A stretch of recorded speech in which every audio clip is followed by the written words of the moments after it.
You know, everybody loves to brag about their redundant, hardened 5.9's ESINet. 2 carriers, diverse paths, geographically separate data centers, something that looks absolutely great in PowerPoint.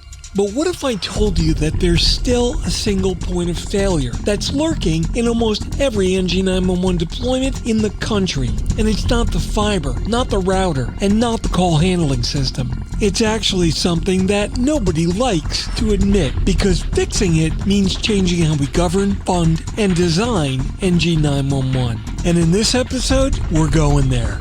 That's coming up next on TiPS, Today in Public Safety. Welcome to TiPS, Today in Public Safety, your go-to podcast for today's breaking stories and public safety news. Here's your host, Fletch, with today's tips.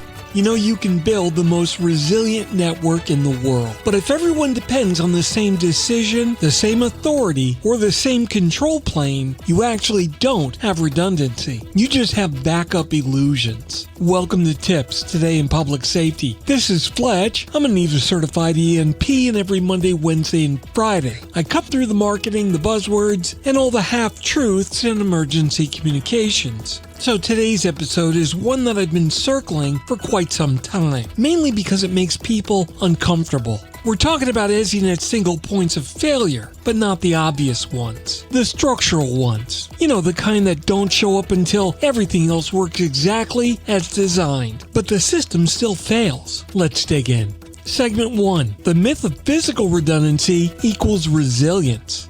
When most people talk about ESINet resilience, they usually mean infrastructure. Things like dual fiber paths, redundant routers, multiple data centers, hot architectures, and don't get me wrong, all of this matters. But here's the uncomfortable truth. Most ESINets are physically redundant, but logically fragile. And that's because they're still dependent on a single governance authority, a single routing policy brain, a single GIS truth source, and a single funding choke point. And the problem is, if any one of those fail, the entire redundant system becomes irrelevant. Segment 2. The real single point of failure. Centralized control. Let me say it plainly. The biggest ESINet single point of failure is centralized decision making. You want some examples?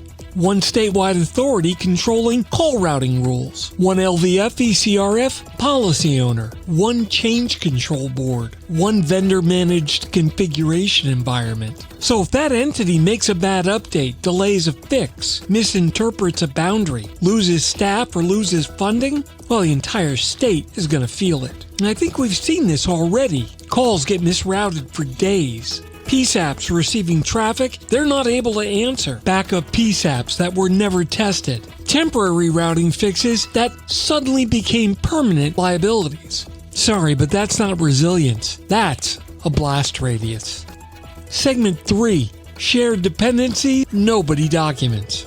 Here's another dirty secret. Many independent ESINet components actually share hidden dependencies. Some examples will include shared carrier aggregation points, shared DNS infrastructure, shared identity and authentication services, shared monitoring platforms, shared cloud regions. But on paper, everything looks diverse. But in practice, one upstream failure or one bad config and outages cascade instantly. So if your redundancy depends on, well, we think it's separate, chances are it isn't.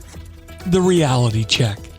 Time for the plain old reality check. If you've got an ESINet design that assumes one authority is always available, one vendor is always responsive, one funding stream is always protected, and one policy is always correct, then your system isn't resilient. It's optimistic at best. And last I checked, optimism isn't an architecture. Next generation 911 doesn't fail because technology collapses. It fails because organizational assumptions do. The bottom line.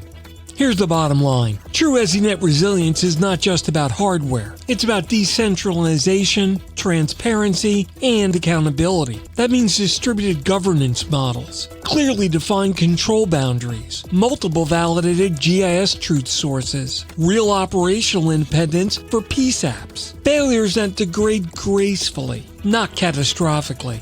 If you can't isolate a failure, you don't have redundancy. You just have a bigger outage that's waiting to happen.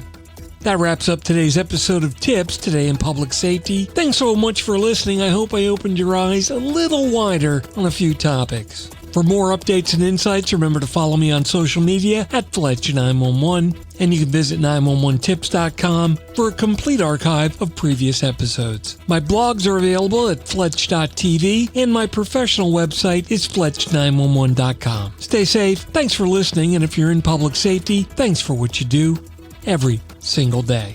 I'll catch you next time. Take care. You've been listening to TiPS, Today in Public Safety, your go-to podcast for today's breaking stories and public safety news. Hosted by Fletch and available every Monday, Wednesday, and Friday. Catch past episodes on 911tips.com. Be sure to like and subscribe, and remember to join us each week for the latest on NG 911.